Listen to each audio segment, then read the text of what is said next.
And welcome everybody to another episode of the Mind Sculptors podcast. I am your host, Callahan, and today is not just any other Mind Sculptors podcast, but we're bringing, it's been on hiatus for a little bit because everything's been kind of crazy, but here, another episode of Niko's Angels. So, of course, joining me for that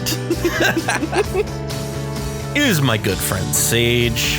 Hello. Sage, I'm pretty well. It's actually, for the first time in a while, it's like above 50 degrees in San Francisco and it's bright and sunny outside. So it's nice. It's about 50. Let me see exactly what it is because I was outside earlier today and I didn't need a jacket. It's like 58 degrees outside here in Nebraska. So it's delightful. Nice. Meanwhile, I know a lot of our friends out on the East Coast and in New York and in Philly, and a lot of my family in Ohio are just buried underneath snow. Oh my goodness. So I saw Alan posted something on Twitter earlier today of how he got a rug caught in a snowblower. Oh God, what a nightmare. So Alan, if you're listening, I feel so bad for you, buddy. I'm glad you figured it out, but man, that fucking sucks. Gosh. Oh my gosh. Of all, I just would be like, I need an adult. Oh my God, my precious California butt would not know how to handle any of that situation. No, I would be like, I have no fucking clue. I have absolutely no idea. There are times when stuff like that, not specifically that, but similar things happen with Cassidy and I. And I'll just be like, I don't know. I know about as much as you do. Oh, yeah. But thank you all for joining us. I know that this sub show, I guess, the show within a show. We've kind of been on hiatus for a little bit because of just scheduling issues and life and holidays and you were at a handful of conventions and oh yeah, just super, super busy, but we are back. And before we get into all of this, just going to take a few moments to thank you all for joining us, of course. But I do want to remind you that if you do like this episode or any of the other content we produce here on the Mind Sculptors, please make sure to subscribe, all that good jazz. If you would be so kind, if you have the means to support us on Patreon, that helps out a lot. This is my job. So being able to eat is a big plus in my opinion. So if you like the content that we do here, I would very much appreciate it if you support us there. Also, another thing, I know this is an audio podcast, but we do have merch. If you're on YouTube, I'm going to put up a merch screen right here. You can go to themindsculptors.com/shop and we have a hoodie. We have, and then two different types of t-shirts, one with just the big symbol on the front and one with just a pocket square that you can get. So you should check those out. Also want to remind you that we have a TCG player affiliate link. So if you're interested in buying any cards, you should go use that link that's in the description below as well. We also have an Inked Gaming affiliate link. So if you want to make some custom card sleeves or make some custom playmats, whatever, if you use that referral link, some of that comes and helps us out here as well. We greatly appreciate that. With that being said, we're going to be talking today about, this is kind of a weird, as two white people, it's one of those things where I'm like, this is going to be, we're going to have to watch, because we're going to be talking about performative activism and action, surrounding really anything that you're trying to, what's the word I'm looking for here? Really with supporting causes or issues that you're trying to garner attention. Like, I think when we think about this, I think like the biggest thing right off the bat that you could probably, so if you're wondering what that looks like, what that is if you remember, believe it or not, this is almost 2 years ago now, when the George Floyd situation happened and people just, they did that. What was the one thing where everybody put up just like a black screen? Yeah. So everyone on Facebook or on Twitter changed their avatar picture to be just a black square and tweeted something, that vaguely in support of the Black Lives Matter movement. Right. And, saying, hashtag Black Lives Matter and, hashtag defund the police. And so that's really one of like, while performative activism has been something that we have experienced, it is only like really recently, like since all of these riots and protests and everything that came out of George Floyd's death, and along with the slew of other individuals who have been murdered by the police, that term performative activism has become really just worked its way into our social consciousness, into our dialogues. And so, that's why I really wanted to have this episode to talk about what exactly is that? What does that mean? Right. What are these contexts that we can encounter it? What does it look like? And what the fuck can we do about it? And one thing, so for people who are familiar with the YouTube kind of stratosphere, would probably be able to recognize this as I know like a lot of like prank channels would like go up to like homeless people and give them some amount of money or whatever. Like that is very much in line with what this kind of looks like. Is it's not really about the action, it's about how you look doing the act. And one of the things that I wanted to ask you specifically, and so we've got, well, first of all, why don't you like define performative activism so that we have like a definition for it? Yeah, so it's definitely as what I've seen through a variety of articles and through discourse online. Sort of the agreed definition is that performative activism is supporting a cause or issue in order to gain attention, support, or even money or monetization from others, rather than taking direct action in support of the cause. And so like the way that we can kind of pick that part a little bit is, so it's supporting a cause or an issue. So you're declaring your support for something like Black Lives Matter, trans rights or human rights, get vaccinated, any sort of, issue that becomes, sort of a mainstay or becomes trending in social media. And then in order to gain attention, support, or monetization. And so I think that is really the core of what performative activism is that it is something where you are centering yourself inside of a community and putting your desires and your wants and your public face over the actual needs of others, which is in the last half of rather than taking direct action to support the cause that you are claiming to, be supportive of. Now, this is one of the things that I think is interesting, and this is what I wanted to ask you and see if you had any insight on, is how is that different than like when somebody uses the term, well, maybe it's not different, is when somebody says like virtue signaling. Oh, yeah. So that's definitely a huge part of it. And so virtue signaling is like this whole concept that's within our social media sphere that I think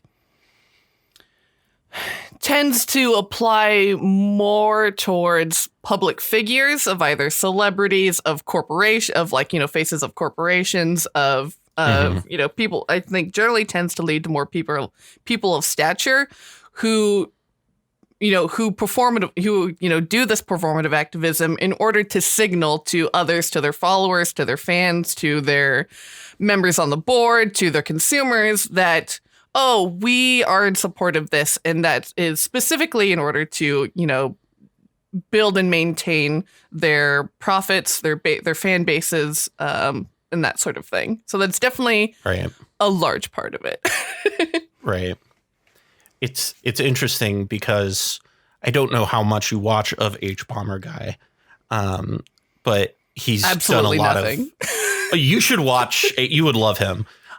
He's done a lot of like sort of talks on virtue signaling, on sort of performative, like specifically. I think one of the funny things, and that he's discussed at length, is like when Nike did that. I don't know if you remember the commercial they did with Colin Kaepernick. Oh, yeah. And it was just, do you remember? It was like a Super Bowl commercial like a year or two ago. Yeah. And it was just like like supporting the Black Lives Matter movement and stuff like that. And all these conservatives came out and were like burning their like Nike shoes and stuff like that. And gosh, yeah, I remember that. One of the things that he was talking about in that, and I'm going to link to this video so that people can see really what I'm talking about, is it's a video he did about woke brands. And it's how brands use like these leftist, not even leftist, just these inclusive things as ways to like propel themselves within the cultural like zeitgeist, because they become talked about. And even if it's in a negative way, it's still beneficial to them because people are talking about them, you know? And so that's one of the things with this like performative activism thing, because when we decided we wanted this to be the topic, I was like, we're going to get into the weeds on this so fast because there's just so much with this. There's so much. But anyhow, you know, when we're talking about it, like when we're trying to recognize it, I brought up the, you know, the Blackout Tuesday, I think is what it was. Yeah. Sort of stuff. But like, what are some other ways that you can like identify that? So definitely like especially when it comes to like brands and consumerism, definitely along the lines with the Nike commercial from Colin featuring Colin Kaepernick. When the NFL a couple years ago painted "End Racism" on their football fields, which was, you know, they're still doing that. Yeah. Yeah. Which is, you know, just a few years after they were like, no, Colin Kaepernick, you can't be taking a knee during the national anthem. Yeah. When they have so many teams who are insensitively named after indigenous peoples. The NFL doesn't anymore, for what it's worth. Yeah. The NFL, I will defend the NFL for one moment. I will say that Roger Goodell has like come out and been like, we fucked up with the Colin Kaepernick situation, and has like publicly acknowledged that they were incorrect in how they handled that, which I think has been good. There have been some positive things that have changed, but like I said, I don't want to get into the weeds too. Like that was, I will defend the NFL in this because like getting the end racism thing to be put onto stuff was actually kind of a big deal because of not only just the ownership groups, but also like audiences within the NFL. For sure. Definitely skew more conservative than other sports do. Yeah. Anyhow, sorry. I have a lot of opinions about the NFL. Oh man. Yeah, we could that could be a whole thing. It's like sports. Oh, maybe that'll be a future episode. All right. And the industry of sports. Yes. So that's one of them. And then generally the kind of like kind of white savior posts style posts that you see on social media of like, especially coming from celebrities or other public figures who are saying like, oh, I am in support of this cause. I believe these things.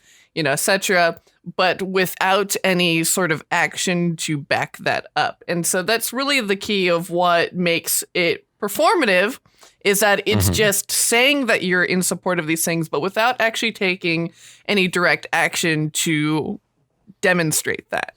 Right. And that's why that has come up as such a topic in our recent times, is because while we had, I think it was like over 26 million people that protested and rioted and came out in support of Black rights after, George Floyd's death, very little has systemically changed as a result of that. And so it's really important to talk about what's going wrong. And it isn't all just, well, we had like a Republican Senate and, we were never going to pass anything. There's a bigger cultural phenomenon going on that we need to examine on an individual and on a societal level. So, yeah. Right.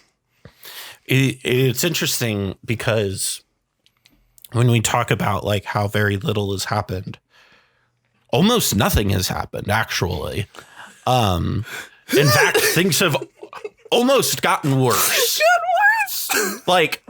It's actually kind of depressing. I think it's very strange because I think a lot of people in the a lot of liberal media spheres looked at that and were like, look at how awesome this is. Look how the country's coming together around this, blah, blah, blah. And in reality, there's a lot of people still yelling about it and are just nothing has changed. It's been almost 2 years and very little, if any, legislation that has actually done anything has happened in that time. Yeah. Which is incredibly depressing. It sure is. One example is, in 2018, God, that was 4 years ago. In 2018, California passed a law legalizing marijuana for recreational use. And a part of that was to expunge the records of people who were convicted for having, small amounts of weed on them and serve jail time. So to be able to, expunge the records and their sentences if they are in jail for that reason and everything. And guess what? 4 years later, that shit hasn't happened. Yeah. This can very quickly devolve into a discussion about how the way our political spheres are set up are, at least because of the way the two-party system functions, very little is actually getting accomplished at any given time. And more important policy decisions are actually handled not in the sort of legislative arenas, but are handled in the departmental, is that the right word?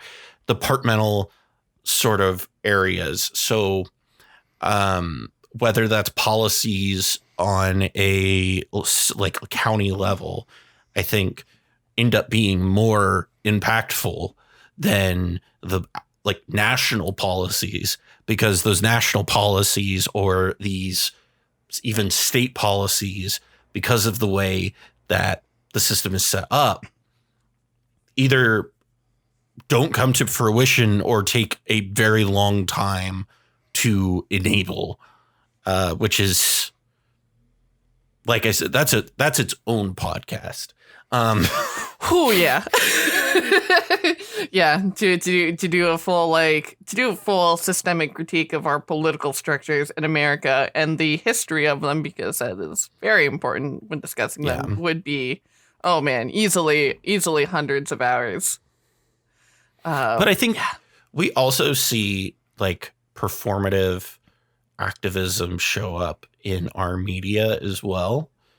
And it can represent itself, I think, in some interesting ways, where I think I've talked about this before, and I've talked about it on Twitter, is like the How I Met Your Father, the spinoff of How I Met Your Mother. Mm-hmm. That show feels like it was like designed in a lab to try and like hit as many things as to appeal to as many possible people and include as many possible people as humanly possible, and also still be a How I Met Your Mother spinoff. Mm-hmm. And it just like none of it worked. I'm going to end up doing a video on the series once it's all over, honestly, because the series is awful and I absolutely love it. It is a train wreck, but I think just the way I described it on Twitter is it's as if you had a AI like designed with all these Disney biases and then made it watch How I Met Your Mother episodes on repeat the entirety of the pandemic. And then what it put out was the show. Like, it's so painfully generic. Every criticism people have of the Big Bang Theory is what this show actually is. Whereas like the Big Bang Theory is like actually a well-written show. The show is like what people think the Big Bang Theory is. Yeah. It's so funny. And so, yeah, so that's interesting. It's like, yeah, the like representation is such an interesting issue because on one hand, it's wonderful that executives and casting directors are starting to finally fucking listen to people saying that, no, we want to see people of color in screen. We want to see gay stories. We want to see trans people. We want to see, you know, these are the things that we want to see. And it's wonderful that people are starting to listen. Like when I watched The Eternals and I was like, wow, look at all these, like, look at this diversity of people. That's wonderful. But then watching the movie, which is a poorly written heist movie, you're like, this doesn't work. And so what I think that's what How I Met Your Mother and what like How I Met Your Father. How I Met Your Father. I keep saying the other thing too. How I Met Your insert parent. And The Eternals is that both of them have this, like, it's the representation is there, and while that is a plus, the problem with it is that it's incredibly shallow. There are no depth to these characters. Right. Their stories are not explored. Their motivations are not fleshed out. And that can be, in the long term, just as harmful as not including these people at all, because we're never seeing them as actualized people with wants and needs and desires. Yeah. And I think, like, a good juxtaposition against, like, The Eternals is another Marvel movie that came out this year with Shang-Chi. Like, oh my God, the movie was amazing. So good. It was so good. And I think it's a great juxtaposition against The Eternals, where, because I think The Eternals feels like, on one hand, the representation and the diversity feels very natural. On one hand, where it's like, okay, we're going to send it to this planet where there's lots of different people, lots of different races. We're going to vary like how these people look when we send these effectively robots there. Yeah. But then there's other things like where, and I can't remember her name, the like really fast character is deaf and only communicates through sign language. And there's no like reason for it. And they don't explain it. And and then like the more you think about the plot of the movie, the weirder it gets, because they were like robots created in a lab effectively. So it feels odd. You know what I mean? It's like versus and to compare that to somebody like Echo in Hawkeye, right? Where it was like, not only was she there to be like a mirror image of what Cliff was going through, where he had like this hearing impairment from like all the battles he's gone through. Yeah. She also like had this backstory about how it was like written into her and why, like what happened and all these things. And so like in that you're like, oh, this feels really natural. This makes a lot of sense. Where in the Eternals, it just feels like it's meant to be there to be there. Yeah, and I think when I watched that movie, which, oh Lord, it was a chore to watch, but we can get into. Well, I'll save a critique, of a cinematic critique. But I think what really came off to me is like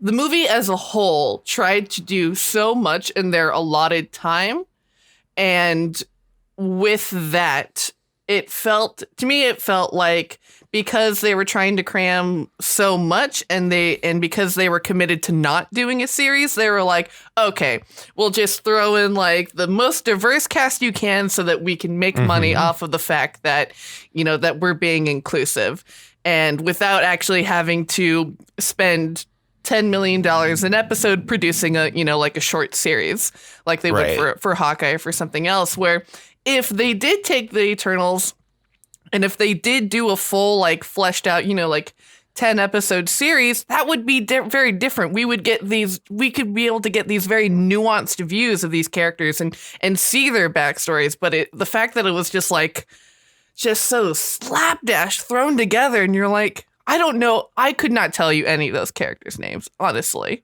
I think that's interesting you bring it up, because I think it's a nice juxtaposition, or a good juxtaposition against that too, is another Marvel series that just came out this year, which is Falcon and the Winter Soldier, which I think is very good. Like I've said this before, like if you go and watch Falcon and the Winter Soldier, it very much feels like Captain America 4.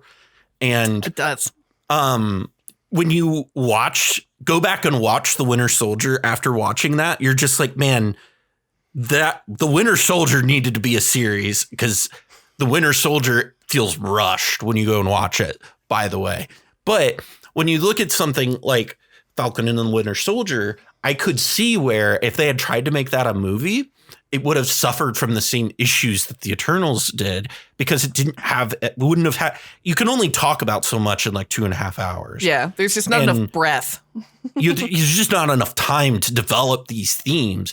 And even the Falcon and the Winter Soldier didn't even handle its themes perfectly, but it handled them in a very, I wouldn't say very nuanced way, but I would say its central theme was handled in a very nuanced way.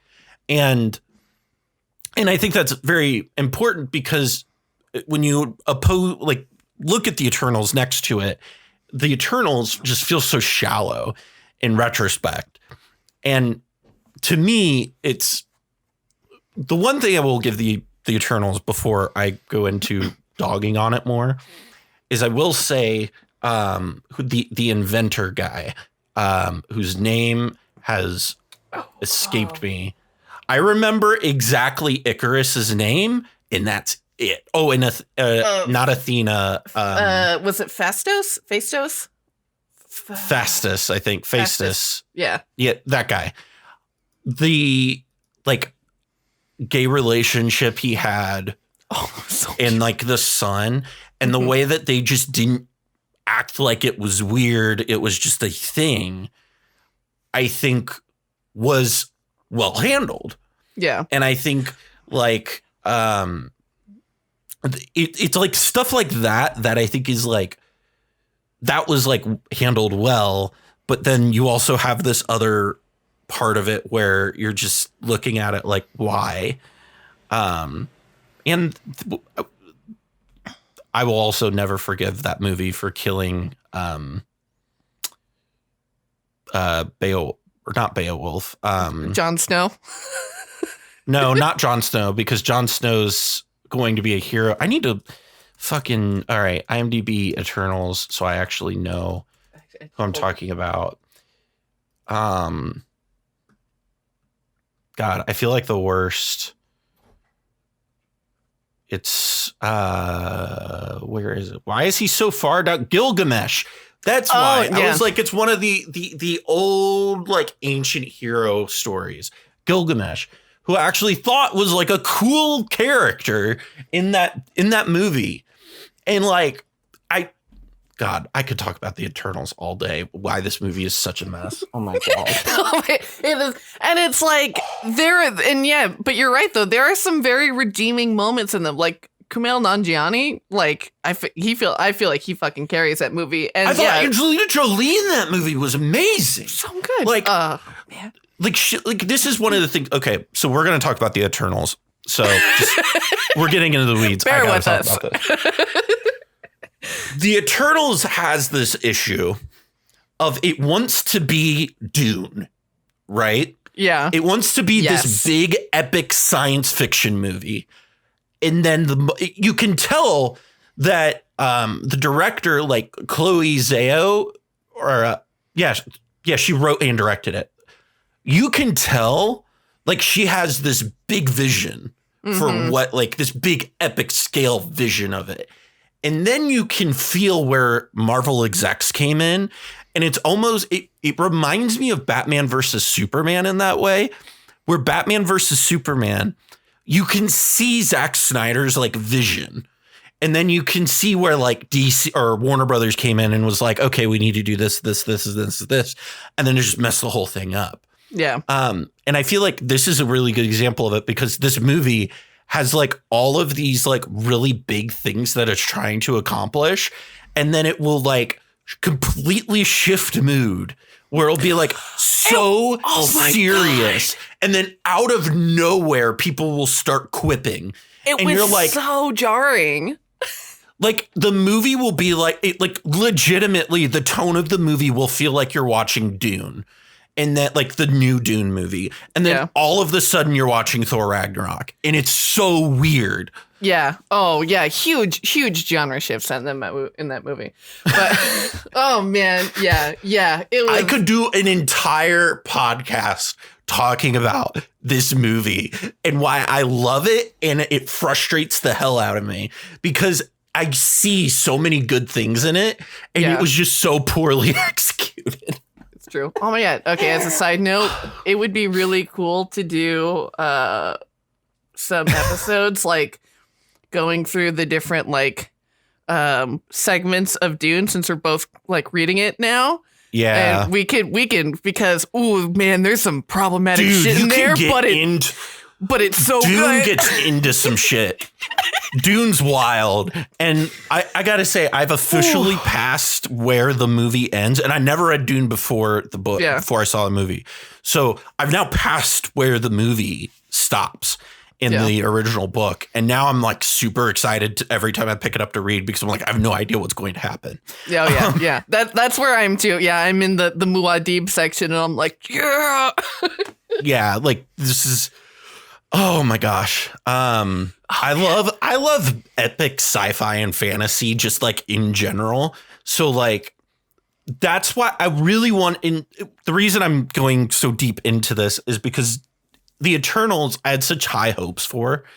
Because it really does want to be an epic and it wants to discuss like a lot of topics. And it wants to discuss a lot of like ethical, really like some interesting things and themes, but it's just so poorly executed.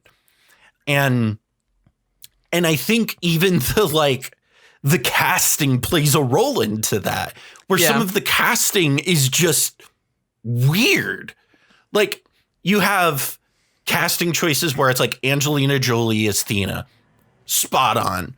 You know what? Honestly, Gilgamesh, Ma Dong, I can't say his name correctly. Mondong Siak, I think is how you say his name. But like him as Gilgamesh is amazing. I love Kumail Nanjiani as Kingo. I also just love Kumail. So that's like makes it really easy to like him. But then you had like Icarus, who just has no character, and then you have Cersei, who just has no character, and you're like, why does Cersei care about anything? And it's like, because she has to, and it's like, okay, that doesn't make any sense. And there's so many layers to this movie. We could do a whole episode just like peeling back the onion that is the disaster that is this movie. Oh Lord. But yeah, and it's like and it's and to anyone who likes this movie, we're not saying you can't like it. And yeah, no. I like for what it's worth, I like this movie, even though I'm tearing it to shreds. Yeah, I do like this movie. It's like I unironically love so many bad movies, and I think the thing about representation is that minorities and people who are not fucking white men deserve bad movies. We deserve that. We deserve, shit movies that you love because of the cast, because of the writing, but, otherwise have huge pitfalls. And, we deserve to have those, those trash movies that we love that feature, that have, representation of like people who aren't typically depicted on a screen. But we also deserve good movies too. Like Shang-Chi. Fucking Simu Liu is so good. Oh my God. Awkwafina is so good. I need to say, I've never liked Awkwafina in anything ever except this. This was the first thing I've seen Awkwafina in, and she did not drive me crazy. Well, I think she's being herself in like pretty much everything, but this was like a much more like down to earth version of herself. They really channeled her energy very well, I feel like. Oh, but if you love Shima, you should definitely watch Kim's Convenience. Another a fantastic Canadian family sitcom produced out of Toronto, where it's this Korean family who lives in Toronto. The parents emigrated from Southern Korea, and it's about the cultural divide between first generation and second generation family problems, and like the cultural divide and the generational divide. The conflict between old school parents and kids who are brought up in Western society. And hilarious, quippy writing that's like sharp and fast in 30-minute episodes. So good. It's well all done. or not Disney. It's all on Netflix. It's on Netflix. You should definitely check it out. But yeah, it's just and so getting back to all of this, when you see these performative like activism things come out, what makes them problematic? Because on the surface, right? Like on the surface, it's like, well, they're trying to, it's not like inherently a bad thing, right? On the surface. But when you dig into it, what exactly is the issue with these things that make it so, like, I don't want to use the term problematic because I feel like our community does a really good job of overusing that term, but what makes it so, like, I can't find another word, problematic, I guess. I guess the challenge is basically performative activism does have a time and a place. It is really important. It's like, social media is an incredibly effective and powerful tool. And so when, especially when you have, public figures who come out in support of something saying like, I stand for and defunding the police. Like, that's powerful. That, that outreach that comes as an extension of that is good. It helps to wake up our social consciousness, to point out the things that we have overlooked, the things to make us aware of the things that probably don't directly affect us, and, start to come to grips with like, oh, this is a problem. Okay, we've identified a problem. The problem is when it stops there. Because performative activism at its heart is a marketing strategy. And it's to the point now where like the marketing is the message. And that's not enough. That's not going to solve our problems. Like famously, it was back in, probably a decade and a half ago. But the Susan G. Komen Cancer Foundation, who they had their big push in the early aughts of like, we're coming for the cure. And if you looked at their budgets and what they were actually spending their money on for, breast cancer awareness, October, everyone wears pink ribbon, blah, blah, blah. Mm-hmm. They were, out of every dollar that they received in terms of like, things being bought, donations being made. Only 19 cents out of every dollar was actually being put into research, and the lion's share of their budget was going to marketing. Yeah. Like, that's not enough. That's not helping anything. And so that outreach does have a time and a place, and it is important, but that can't be the end goal. There is such a huge gap that goes from, you know, posting about something online to actually being involved in your community. And we have to force ourselves, we have to learn for ourselves, and we have to push each other to cross that gap, to be involved in our communities. Right. And it's interesting, especially because there's so much to unpack there, because there's like the large scale level of it, right? Where you have, as you described, these corporations almost co-opting some movements as a way of making money. And like, to their credit, I will at least acknowledge the fact that they're smart enough to figure out that diversity is good for business, which is something that I've yelled about on this podcast. But there's also the level of it where I think that has a little bit of a trickle down effect, right? Where if our baseline of what is like the minimum is we put a ad out, or we put end racism on the back of our football helmets, all these different things, if that's like all we're doing, and I'm not saying like all those people are only doing those things, but with the people who do, like the organization that you were talking about, if that's like your baseline, I think that almost sets a standard for the people who are following it of, oh, all I have to do is post here, or I need to buy this. And then it becomes,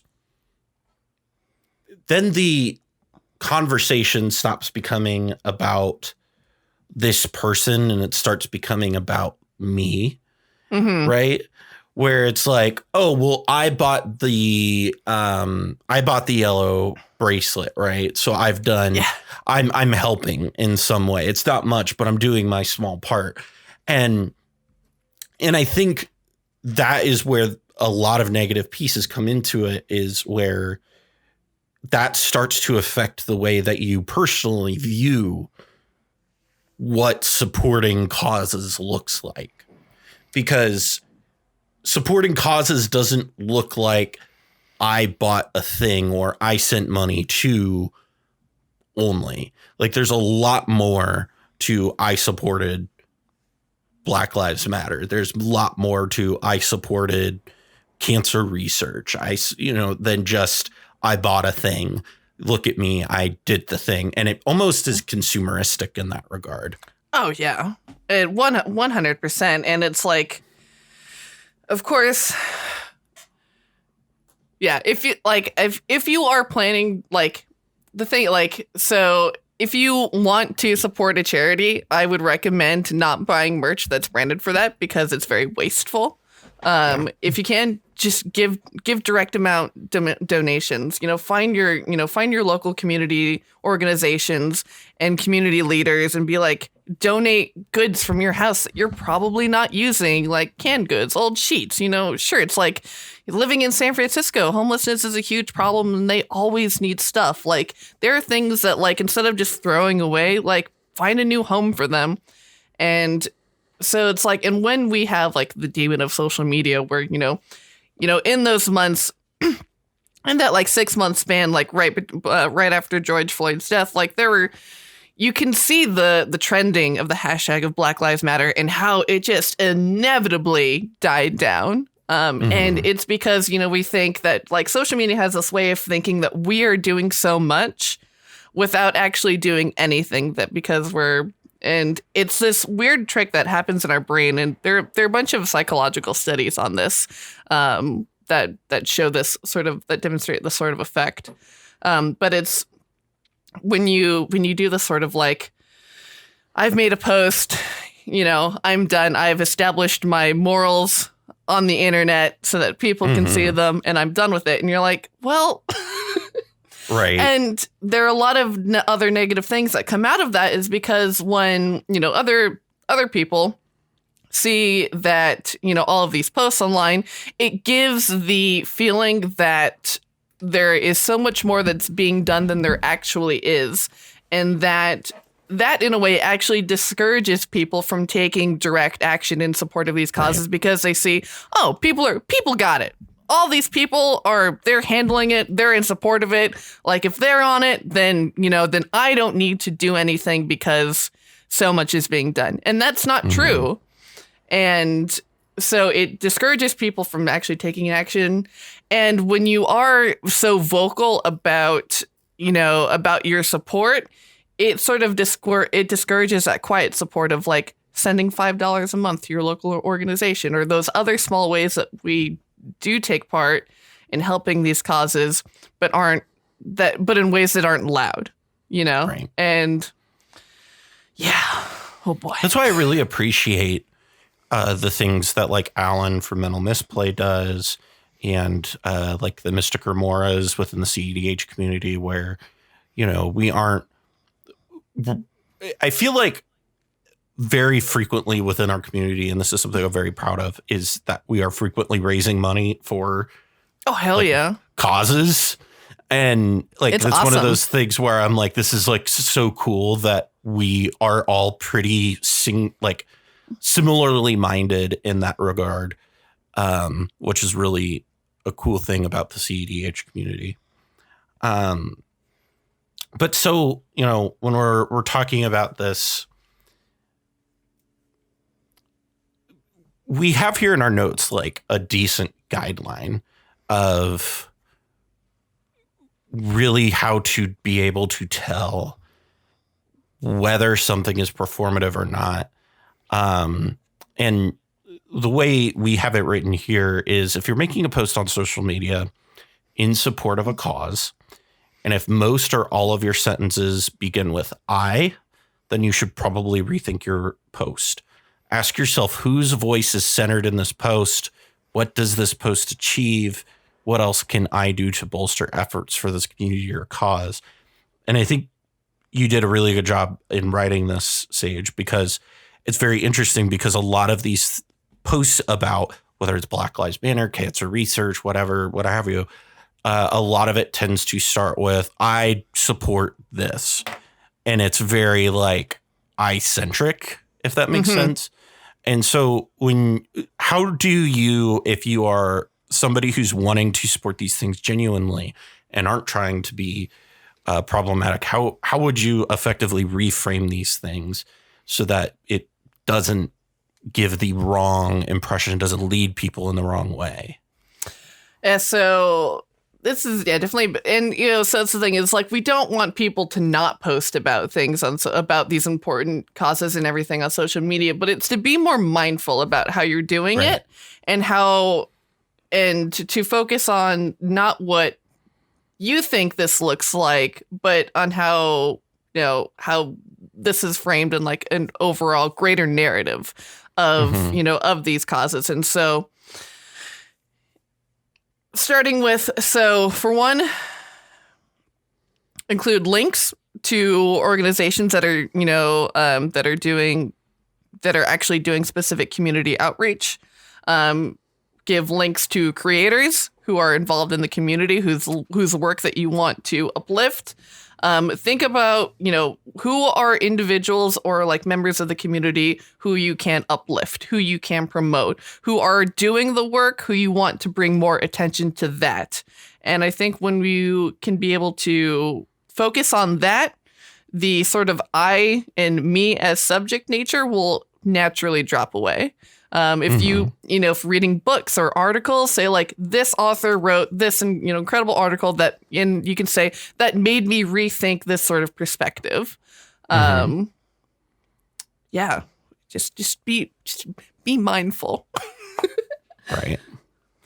And also an important thing to note here is to like being active doesn't mean just like posting about things or like supporting things monetarily, which that is important. That is very important. But it also means like voting in particular ways. Oh, you should vote in every election, because no elections matter more than your municipal and like local like elections, because that is where real change is made.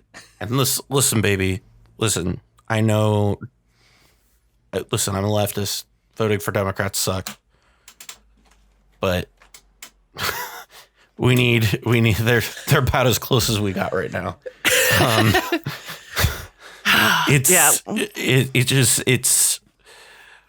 It's very interesting, and I just watched like a whole thing about like the political theory of why Republicans chose not to support the infrastructure bill that Trump put forward, and why they chose to support the infrastructure bill that Joe Biden put forward. And it's really interesting. And it was basically, not to get into the weeds again, but just to give you an idea of what this is about, is this political scientist was talking about how the Democrats were going to support the infrastructure bill regardless of who was, whether it was Trump or Joe Biden putting forward the infrastructure bill. Yeah. So if both parties are voting for it, then it's a net for both parties. And you don't want the Democrats to also be able to hold that as something that they helped accomplish. Whereas if Joe Biden's doing it and you have these senators who are up for reelection, when they go to reelection, they can be like, hey, look, we helped support that infrastructure bill, baby. And so it gives them, it's about leveraging the power of the situation and not actually about helping the people. Whereas the Democrats are mostly going to be concerned about helping the people outside of like, say, two of them. So, yeah, the maneuvering that happens on a national scale within our legislature is, wow, it becomes increasingly clear that it is about power. It is not about people. And that's why I think local elections are even more extraordinarily important, because it is about people. It's about changing local ordinances that are wrong. You know, in San Francisco, one got put up for that, what was it? A proposition got put up for having that it would be as like a citational, I don't think that's a word, but, offense that if you are sitting on the street, which is clearly, targeted at homeless individuals. Right. And it's like, no, it's not okay. And the city voted overwhelmingly to shoot that down, because that's not a viable solution for homelessness. You can't cite people and have them expect them to go elsewhere. That's not going to fix the problem. And so being involved in, learning what your local props are that are on the ballot is fucking essential. And well, I'm gonna yell about Nebraska politics real quick. Hey guys, please don't vote for Jim Pillen. Please don't vote for this motherfucker.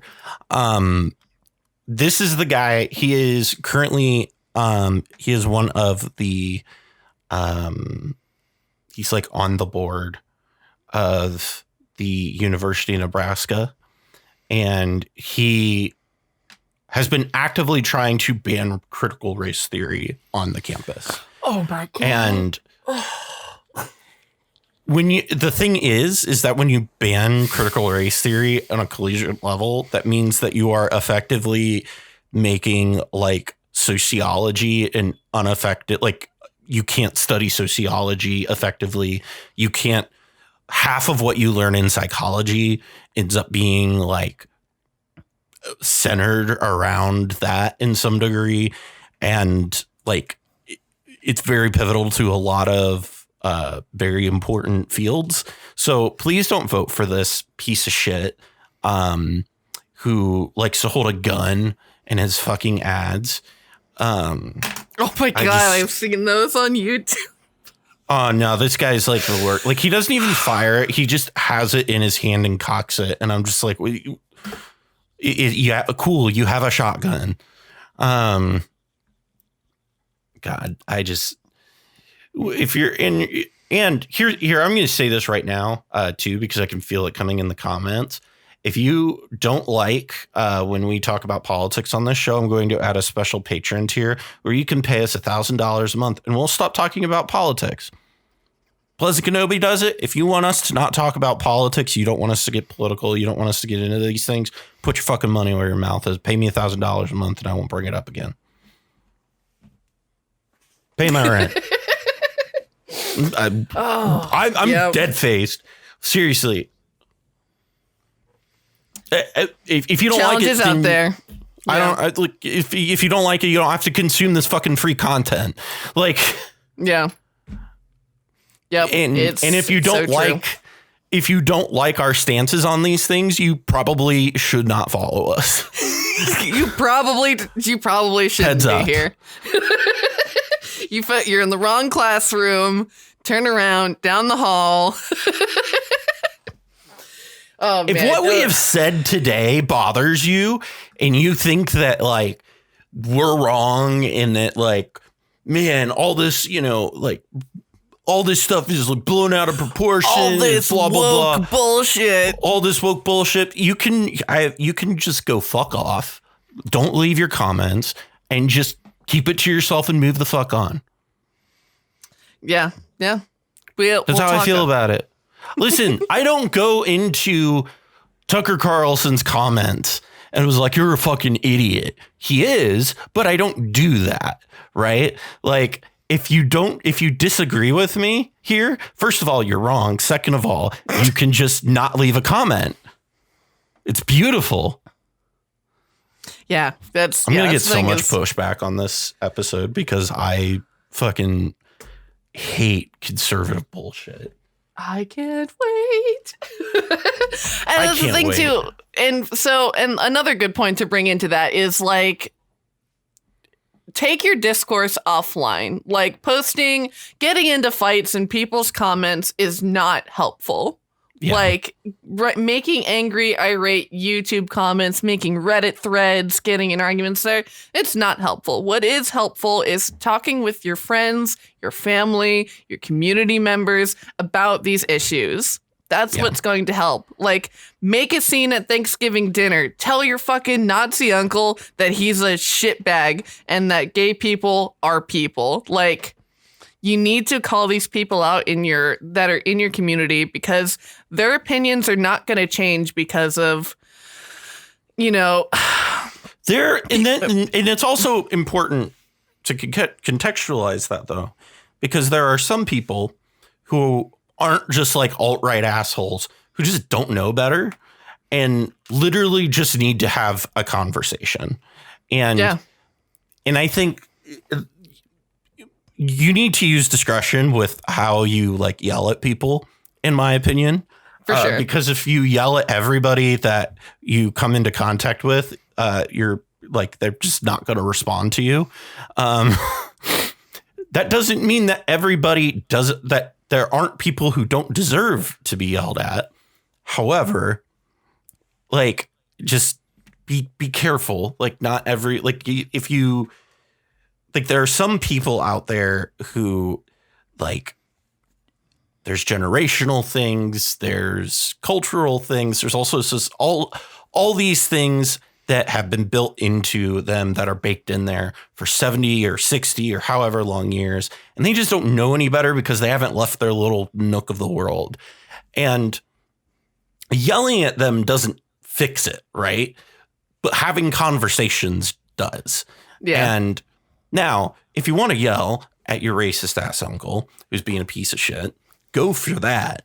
But sometimes people just like don't know better because they've never left their neck of the woods, right? Like, oh, for sure. And it's like, that's the thing too, is like, we've come into such a place where like, you can see how the discourse has kind of evolved from like trying to center It's interesting, especially seeing online of people of trying to center like Black voices and voices of people of color versus how it's kind of more devolved now to just shaming white men.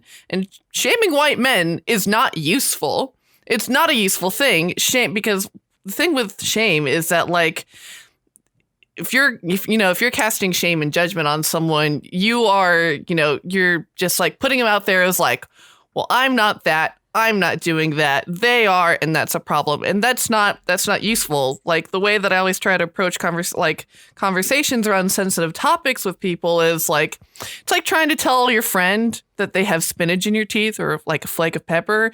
And you're just like, hey, you know what? You got a little bit of toxic masculinity in your teeth there. It's a little bit of racism. Maybe just like pick that out and then move on. One of the things that I actually thought had a weirdly nuanced approach of discussing that topic, and specifically like people who voted for Trump who might feel like a little like who regret it, was this. There was a South Park stretch where one of the girls was dating Cartman and started like being an asshole and all this stuff, and then she kind of figured out that it was a problem, but then people made fun of her and were like making fun of her for like, how could you ever think that, blah, blah, blah, and made her double down. And I like, there's a lot more to that episode and that arc of South Park that's going on, but it was a very like nuanced, and which is incredible to say for South Park, but it was a very interesting, believe it or not, that show can be nuanced. But like the whole idea of how her friends handled that situation and made her feel shame for that.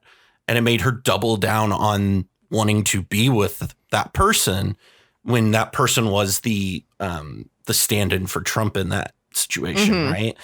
Like sometime, and I say all of that to kind of hammer home my point of sometimes yelling at people and shaming people makes the thing worse. And it's very important to like be able to distinguish the difference between somebody who deeply believes this is part of who they are and they hate people, and somebody who just doesn't know better. Yeah. And I think it's very important to be able to contextualize the differences between those two people when we're having these conversations, because otherwise, when you are doing performative activism, you might accidentally put somebody off and do the opposite of what you're trying to do.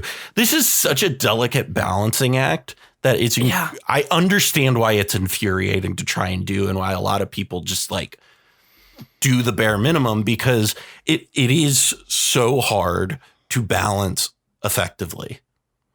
It's so true. And it's especially online, where it feels like every interaction could go south very quickly, could go poorly very quickly. And there is definitely this, oh man, we should do a whole episode about call out culture and cancel culture. Fuck, that's a good one. I'm gonna write that down right now. And so, believe it or not, leftists don't like cancel culture either. And so, all right, okay, I just got so derailed. So, like, especially with that anxiety, and then anxiety of being an active member of an online space, and that sort of anxiety that comes from like, I don't want to say the wrong thing. Right. I think it's important for those of us who are more knowledgeable about maybe like what the most acceptable terminology is in ways to talk about these subjects. Bring people with you. If you see someone stumbling, be a guide, be a teacher, reach out to them to be like, hey, I totally get what you're trying to say. I can see what you're working through. But here's how we can, look at this from a different perspective. Right. Meet people where they are, and you will bring so many people with you. And so many more people will want to be involved and will want to continue to learn more or to do the right thing if they're shown that compassion and empathy. And if you're someone who feels like you struggle with trying to like know the terminology that you should use about how you should refer to people, about a bevy of things, then one, please don't bother your Black friends or your trans friends, or, don't make your friends feel like science experiments. But, you can go online and read these things. Like, there are so many amazing articles and podcasts and YouTube channels about the trans experience, about what it's like, about all the microaggressions that people of color face on a daily basis from, in different parts of the country. Like, there's so much that you can do to learn for yourself about these things, to try and understand these perspectives and learn how to better support a community that's not just like making a post on social media. And that's the thing about performative activism, is at its heart, it's not responding to the needs of the community. Right. And that's what we need to do. And so, like, to kind of bring this all back home, like, so performative activism isn't like inherently a bad thing. And I think that's important to say, it is not inherently bad to make social media posts. It is not inherently bad when the NFL puts end racism on their helmets and in their end zones. What is bad, though, is when that's it. And I think we've had this whole big, long discussion where we've, talked about the Eternals. We talked about all these different things. And the end of it really is, man, that was horrible grammar. Jesus Christ. The important thing to consider here is that it's not about the social media posts are bad, in that the commercials are bad, or that these things are bad. But like a great example, Nike doing all of these, like, actually, here's a more recent example, is Eminem's doing all these like rebranding stuff. And, but we're also not paying attention to the fact that they're currently getting sued over slave labor charges with how they get their chocolate. And it's not a coincidence that rebrand is going on while that lawsuit is going on. And so it's very important to, and the same thing could be said about Nike, where Nike will do all these cool things where they're like, oh, we support black players and all these things, but we don't hold them accountable for, I mean, they have some pretty shitty working conditions, and potentially like, I don't know specifically where that goes around, but I mean, they're also dealing with that stuff too. And so I think it's important to note that when it's like, when those brands are doing things, it looks good on the surface, but then you dig through it and then it is shallow. And I think that's important when you put it onto a personal level of, okay, I made this social media post, but now what am I doing behind the social media post so that this isn't just a surface level thing? And it's hard because, you have people like me who are just like, I don't have the language or the understanding to be an expert on any of these things, which is why I have you around. I'm like that old guy who's just like, yeah, if the gay people want to have sex, I don't care. Like, it's doesn't affect me. But it's just like, but it's in all seriousness, being able to back up those posts is what's ultimately important, with some form of actual support. And listen, we're all broke, so I get it. We all can't give to everything. we all can't be actively giving to every single thing that we think is important. But I think that there is still some level in there where, do you get what I'm getting at? If that makes sense, where there needs to be something deeper behind just, I put a black screen as my profile picture for a week. 100%. And that was my support. Yeah. And I think it's interesting, especially in Western culture, especially in the United States, where we have such an individualistic mentality that's been kind of driven into us.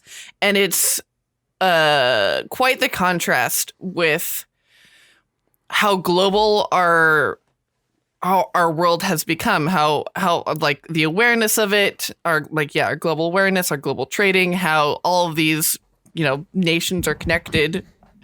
And it's very easy to be overwhelmed with the world's problems, with the news cycle, about it's hard to deal with the fact of like the Uyghur population in China is being systematically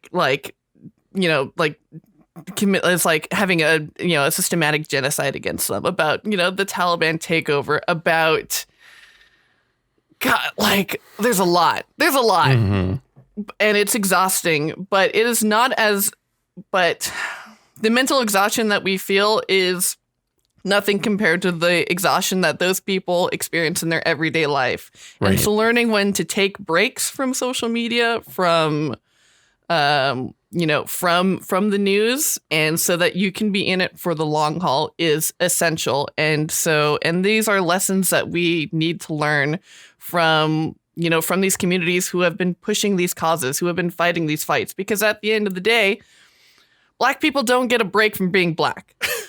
Right. They don't get to log off Twitter and not have to deal with this, whereas many of us do.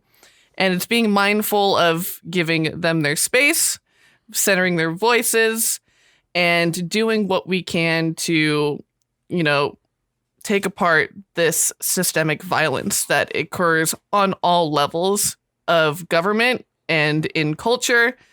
And I think all my trauma survivors out there. Oh my gosh. Something that